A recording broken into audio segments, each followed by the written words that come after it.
Buenos días, alumnos. Vamos a dar inicio a un nuevo tema. Como hemos venido desarrollando los temas anteriores, ustedes tienen que transcribir, hacer las actividades y luego presentarlas. Pero como ya estamos empezando un nuevo mes, cuyo valor es solidaridad, ya saben, tienen que hacer su carátula y luego presentarla. Muy bien, vamos a hablar nosotros del segundo Congreso Constituyente, ¿no es cierto? Aquí vemos que están en un congreso, están desarrollando ciertas normas o leyes o reglamentos para poder seguir gobernando, ¿no es cierto? Porque hemos venido hablando sobre la independencia del Perú.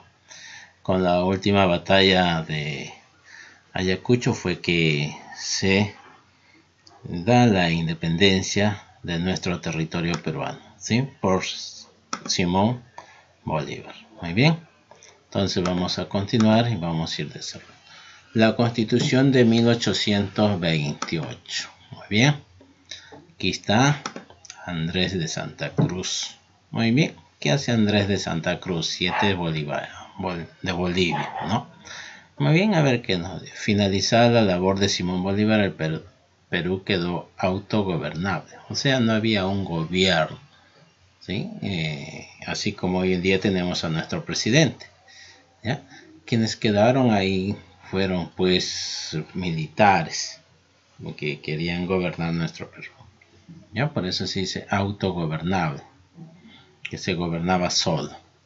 La constitución vitalicia fue anulada, o sea, la primera constitución que la desarrolló Simón Bolívar, ¿ya?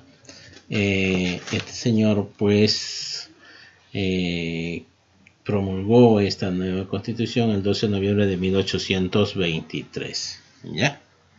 Muy bien, entonces se formó un nuevo gobierno provisorio liderado por los militares a la espera de una nueva constitución, ¿ya? El boliviano Andrés de Santa Cruz, quien él quería unir estos países, tanto Perú como Bolivia, ¿sí? Por eso se llama la Confederación Boliviana, ¿sí? Había consolidado en el poder a Ribagüero para que siga gobernando nuestro territorio peruano.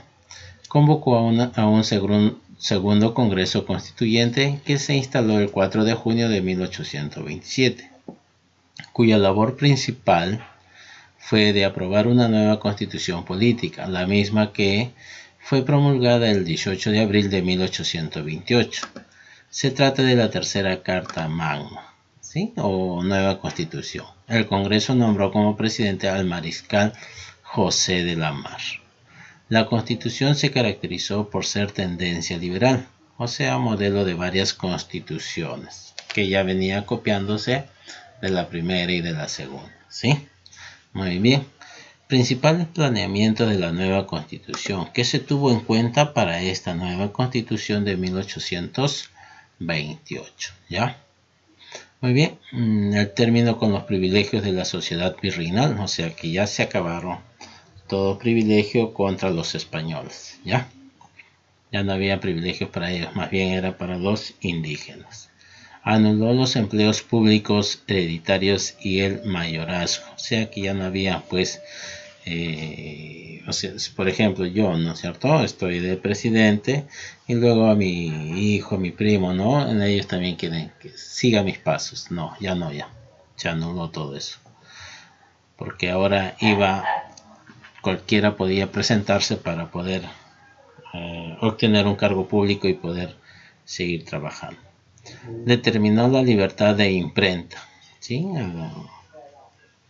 A los diarios, para que pudieran ellos pronunciarse qué es lo que está pasando en nuestro territorio. Fijó el periodo presidencial por 4 años de elecciones. Hoy en día tenemos 5 años, ¿no? Que el presidente está, pero en ese tiempo solo eran 4 años. Y la bicameralidad del Parlamento. En esos tiempos no existía pues el Congreso, que ahora vemos, ¿no? Antes había pues 2 bandos políticos que eran los senadores y los diputados. Por eso se dice bicameralidad. Ahora es unicameralidad, ¿sí? Porque es solo uno, ¿sí? Que es el Congreso. declaró la religión católica oficial del Perú y prohibió otros cultos religiosos. ¿Ya? Reconoció la independencia del Alto Perú y la nueva República Boliviana. Y esos fueron los puntos principales de esta nueva constitución de 1828. Ya, niños, continuamos. ¿Qué hacía la Iglesia Católica en la independencia? Muy bien. La Iglesia Católica fue una aliada de la monarquía española. Ambas eran instituciones que brindaban estabilidad institucional y se apoyaban mutuamente.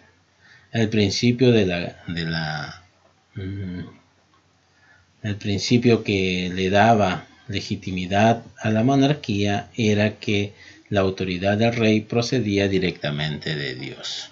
¿Sí? ¿Qué quiere decir esto? Que esos poderes para poder comandar o poder mandar, ¿no?, a una población, pues venía de ese poder de Dios, de arriba. Eso decía la Iglesia Católica. ¿Ya? Sin embargo, durante la Revolución Inglesa y Francesa se sostuvo que el derecho a gobernar era entregado por Dios al pueblo, quien lo delegaba al rey. Este principio fue el mismo que se sostuvo desde las juntas de gobierno españolas. Muy bien. Entonces fue así que la Iglesia estaba dentro de la monarquía española para poder no dejar que se independicen estos países, seguir gobernando. La situación de los jesuitas. Los jesuitas fueron aquellas personas que predicaban la palabra de Dios acá en nuestro territorio peruano, sobre todo en la selva. ¿Ya? Muy bien. Durante el proceso de independencia, los jesuitas habían sido expulsados del Perú en el año 1967 por el rey Carlos III, porque influían de forma negativa en los intereses de la corona. Entonces, no le favorecía al rey seguir que los jesuitas estén gobernando, predicando la palabra de Dios. ¿Por qué gobernando? Porque ellos tenían terreno, grandes extensiones de terreno, ¿no? Entonces, estos señores, pues, como no le parecía bien sus demandas, entonces en la corona, o sea, Carlos III, pues desterró a los jesuitas de acá del Perú. ¿Ya? En el Perú los jesuitas gozaban de buena posición económica y su nivel educativo. Tenían influencia directa con la población indígena. Un importante representante fue el arequipeño Juan Pablo Vizcarra Guzmán, que a pesar que no estaba en América, difundió sus ideas emancipadoras a través de la Carta a los Españoles Americanos, llevando a cabo una intensa campaña para apoyar a los independentistas. ¿Sí? Entonces así se expulsan a los jesuitas de acá. No estaba de acuerdo Carlos III, entonces los expulsan, ¿sí? Porque ellos pues tenían grandes extensiones de terrenos, como les decía, ¿no?, y gozaban de una buena posición económica. Muy bien. Los sacerdotes y la independencia. Estos sacerdotes cumplieron un rol importante en la lucha de la independencia. Fue el caso del cura José Pérez y Armendáriz, aquí lo vemos, quien participó en la rebelión del Cusco de 1814 en Lima. Y en Lima el sacerdote Francisco Javier de Luna Pizarro fue elegido presidente del primer Congreso Constituyente y Toribio Rodríguez de Mendoza es considerado uno de los principales precursores de la independencia. ¿Sí? Entonces estos sacerdotes sí apoyaron a la independencia, estaban de acuerdo con la independencia de nuestro territorio. ¿Ya? Por eso muchos sacerdotes ya estaban en contra de lo que decía el rey Carlos III. Continuamos. Los privilegios de la nobleza limeña. Pues bueno, una vez que se dio el segundo Congreso Constituyente, pues vamos a ver cómo quedó la sociedad en nuestro territorio, ¿sí?, después de esta independencia que se dio en la última batalla de Ayacucho. El poder y los prestigios provenían de la posesión de las haciendas. Jóvenes, en esos tiempos la agricultura era el principal desarrollo de la economía. Si tú tenías vamos a decir, 1000 metros de tierra y el otro tenía 10.000 metros, ¿quién iba a tener más poder? ¿El que tenía 1000 o 10.000? 10.000, ¿no es cierto? Porque tenía más producción y ganaba más, igualito acá, ¿no es cierto? Posesión de las haciendas, los títulos nobiliarios que se empezaron a vender, ¿no? Para poder así obtener una llegada a las sociedades altas, los cargos públicos y las empresas comerciales, que la clase dominante fue en busca de bienestar común.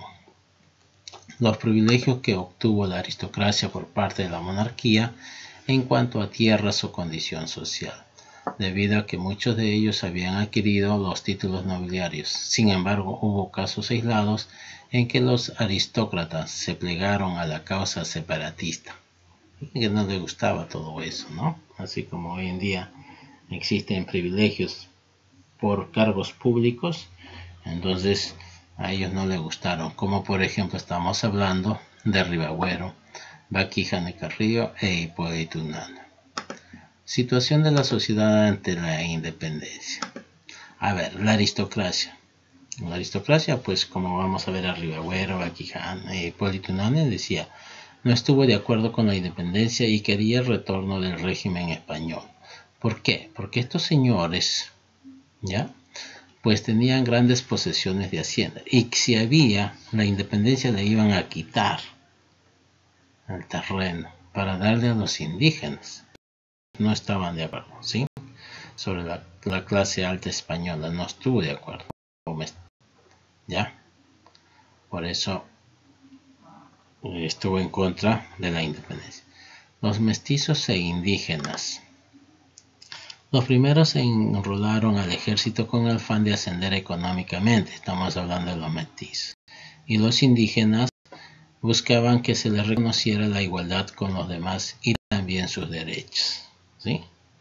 Muy bien. Estaban los indígenas, ¿no? Ellos pedían que sea un trato justo, ¿ya?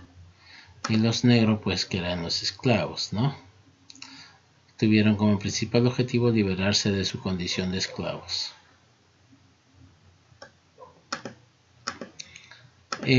Luego de la independencia, ¿no es cierto?, la estructura social quedó inacta. Hoy día tenemos nuestra estructura social, clase alta, clase media y clase baja, ¿no? Pero después de la independencia, ¿cómo quedó? Se mantuvo la esclavitud y el tributo indígena hasta el año 1854, ¿sí? O sea, siguió igual hasta el año 1854. Chicos, aquí les estoy dejando las actividades. No se olviden de ilustrar el tema.